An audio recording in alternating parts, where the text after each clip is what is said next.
चर्चा में आज बात हम करेंगे एक नए युद्ध की, जिसकी शुरुआत पुतिन बहुत जल्द कर सकते हैं। आर्मेनिया पर अजरबैजान ने एक बार फिर हमला कर दिया। तोप से कई गोले फायर किए गए, दागे गए और ड्रोन हमले भी किए गए। ये भी खबरें सामने आ रही हैं। पुतिन का रोल इस युद्ध में भी बहुत खास साबित हो सकता है।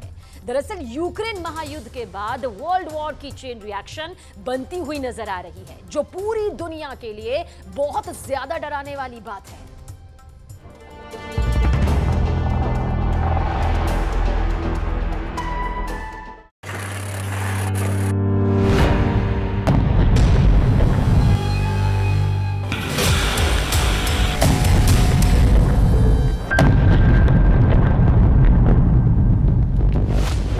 अगर रूस और यूक्रेन के युद्ध को रोका नहीं गया तो किसी भी वक्त तीसरा वर्ल्ड वॉर छिड़ सकता है। दुनिया के कम से कम ऐसे 20 मुल्क हैं जो युद्ध के मुहाने पर खड़े हैं। तनाव बरकरार है और एशिया में यूक्रेन के अलावा भी एक और बहुत भयंकर खून खराबा और त्रासदी का दौर शुरू हो चुका है। आर्मेनिया और अजरबैजान के बॉर्डर पर बहुत ज्यादा तनाव है। अगर यूक्रेन और रूस का युद्ध नहीं छिड़ता तो अजरबैजान आर्मेनिया पर हमला करने की हिम्मत नहीं दिखाता।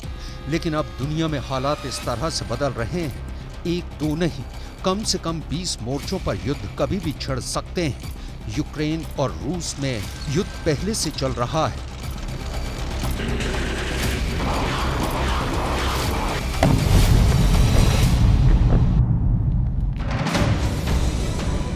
और इजराइल और ईरान का युद्ध कभी भी छिड़ सकता है। ईरान अपने साथ कई और मुस्लिम मुल्कों को इजराइल के खिलाफ कर खड़ा कर सकता है। लीबिया में भी इजराइल के खिलाफ गुस्से को लेकर विरोध प्रदर्शन और बवाल हो रहा है। अफ्रीका के देश नाइजर में फ्रांस के खिलाफ बगावत भड़की हुई है। भविष्य में पोलैंड और बेलारूस के युद्ध से भी इनकार नहीं किया जा सकता है। रूस और फिनलैंड के बीच भी बॉर्डर पर तनाव बरकरार है। चीन और जापान के बीच भी तनावपूर्ण स्थिति बनी हुई है। आर्मेनिया और अजरबैजान के बीच गोलाबारी जारी है। चीन और ताइवान में भी तनातनी लगातार जारी है। नॉर्थ कोरिया साउथ कोरिया के बीच युद्ध के मोर्चे सज रहे हैं, क्योंकि नॉर्थ कोरिया के तानाशाह किम जोंग लगातार उकसाने वाली कार्रवाई करते हुए खतरनाक परमाणु मिसाइलों का परीक्षण कर रहे हैं। लेकिन इस वक्त हम अजरबैजान और आर्मेनिया के बीच चल रहे एक आंशिक युद्ध की बात कर रहे हैं। इन दोनों देशों के बीच में अचानक फिर गोलाबारी शुरू हो चुकी है और इस तनाव और गोलाबारी का सीधा सीधा कनेक्शन रूस से है। ये कनेक्शन क्या है आपको हम पूरे विस्तार से बताने वाले हैं, लेकिन सबसे पहले हम आपको दिखाते हैं कि आखिर आर्मेनिया और अजरबैजान के बॉर्डर पर क्या हालात बने हुए हैं।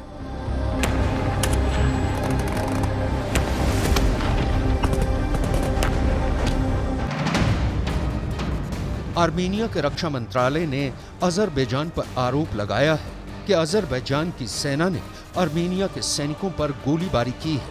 अजरबैजान ने ये आरोप भी लगाया कि आर्मेनिया उसके इलाकों में ड्रोन हमले करने की तैयारी कर रहा है। अजरबैजान ने आर्मेनिया ड्रोन कंट्रोल स्टेशन पर हमले का वीडियो भी शेयर किया था और ये हमला अजरबैजान ने तुर्की से खरीदे गए TB2 ड्रोन के जरिए किया था। आर्मेनिया ने कहा है कि अजरबैजान के हमले में उसके 4 सैनिक मारे गए हैं, जबकि अजरबैजान ने आरोप लगाया है कि आर्मेनिया के हमले में उसका एक सैनिक घायल हुआ है। लेकिन दुनिया के लिए इससे भी ज्यादा मुश्किल और चिंता पैदा करने वाला बयान आर्मेनिया के प्रधानमंत्री निकोल पशिनियन का है, जिन्होंने पुतिन के खिलाफ बहुत कड़े शब्दों का इस्तेमाल किया है। पशिनियन ने ला रिपब्लिका को बताया है कि आर्मेनिया की सुरक्षा वास्तुकला 99.999% रूस से जुड़ी हुई थी, जिसमें हथियारों और गोला बारूद की खरीद भी शामिल थी। लेकिन आज हम देख रहे हैं कि रूस स्वयं यूक्रेन में युद्ध के लिए हथियारों और गोला बारूद की आवश्यकता से जूझ रहा है और इस स्थिति में ये समझ में आता है कि अगर रूस चाहे भी तो आर्मेनिया की सुरक्षा जरूरतों को पूरा नहीं कर सकता है। इसका मतलब साफ है कि सुरक्षा मामलों में सिर्फ एक भागीदार पर निर्भरता एक बड़ी रणनीतिक गलती साबित हुई है। अब जरा समझिए वर्ल्ड वॉर की ये चेन रिएक्शन क्या है। यूक्रेन और रूस के बीच युद्ध चल रहा है और रूस अभी आर्मेनिया को हथियार नहीं दे पा रहा है, जिसकी वजह से आर्मेनिया के दुश्मन अजरबैजान को मौका मिल गया है और इसलिए उसने आर्मेनिया पर हमला करके उसे युद्ध के लिए उकसाया है।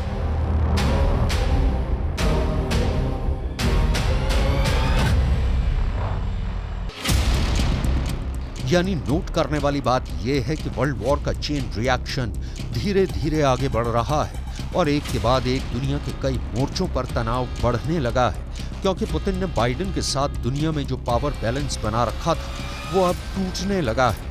आर्मेनिया के प्रधानमंत्री ने भी एक बड़ी रणनीतिक चूक कर दी है। जब उनका देश अजरबैजान के हमले को झेल रहा है तो ऐसे वक्त में उसे अपने सहयोगी देश रूस को खरी खोटी नहीं सुनानी चाहिए थी, क्योंकि इसकी वजह से अगर पुतिन नाराज हो गए तो आर्मेनिया पूरी तरह से अकेला पड़ जाएगा और फिर अजरबैजान तुर्की के साथ मिलकर आर्मेनिया के दांत खट्टे करने में कोई कोर कसर नहीं छोड़ेगा।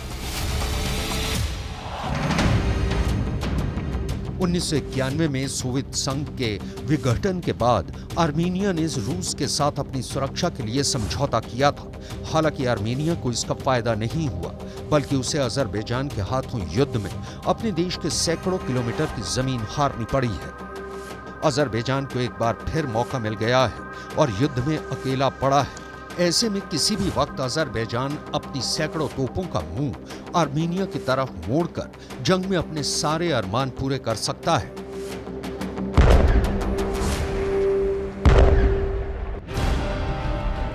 आर्मेनिया और अजरबैजान का झगड़ा करीब 100 साल पुराना है और इस जंग में तुर्की की कूदने की वजह भी समझ में आती है, क्योंकि अजरबैजान के नागोर्नो काराबाख इलाके पर करीब 500 साल पहले तुर्की का कब्जा हुआ करता था।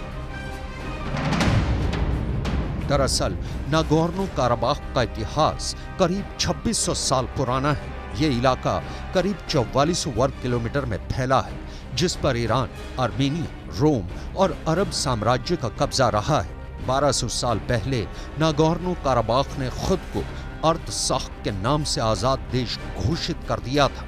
अर्तसाख के लोग खुद को आर्मेनिया साम्राज्य का हिस्सा मानते थे। बाद में उन पर मंगोलों ने कब्जा कर लिया। फिर तुर्की के ऑटोमन साम्राज्य ने उसे अपना हिस्सा बना लिया। 1918 में ये इलाका पहले ब्रिटिश साम्राज्य के कब्जे में आया। इसके बाद अजरबैजान के पास चला गया। आर्मेनिया और अजरबैजान की लड़ाई वहीं से शुरू हुई। सोवियत क्रांति के बाद आर्मेनिया और अजरबैजान सोवियत संघ का हिस्सा बने। झगड़ा शांत करने के लिए सोवियत संघ ने नागोर्नो काराबाख को स्वायत्त क्षेत्र घोषित किया। आर्मेनिया और अजरबैजान की जंग में दुनिया के कई देश उलझ सकते हैं। इस जंग में तुर्की और पाकिस्तान पिछली बार की तरह अजरबैजान के साथ खड़े नजर आएंगे।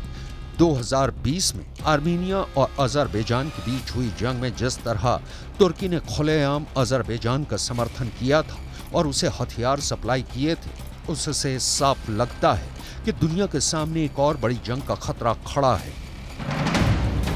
दरअसल आर्मेनिया एक क्रिश्चियन यानी ईसाई मुल्क है और अजरबैजान एक मुस्लिम देश है। यानी यहाँ मामला सिर्फ एक जमीन के टुकड़े का नहीं है, ये ईसाई और मुस्लिम देशों को भी एक दूसरे के खिलाफ ध्रुवीकृत कर सकता है। आर्मेनिया और अजरबैजान की जंग की वजह से दुनिया दो धड़ों में भी बंट सकती है और एक छोटी सी जंग तीसरे विश्व युद्ध में बदल सकती है।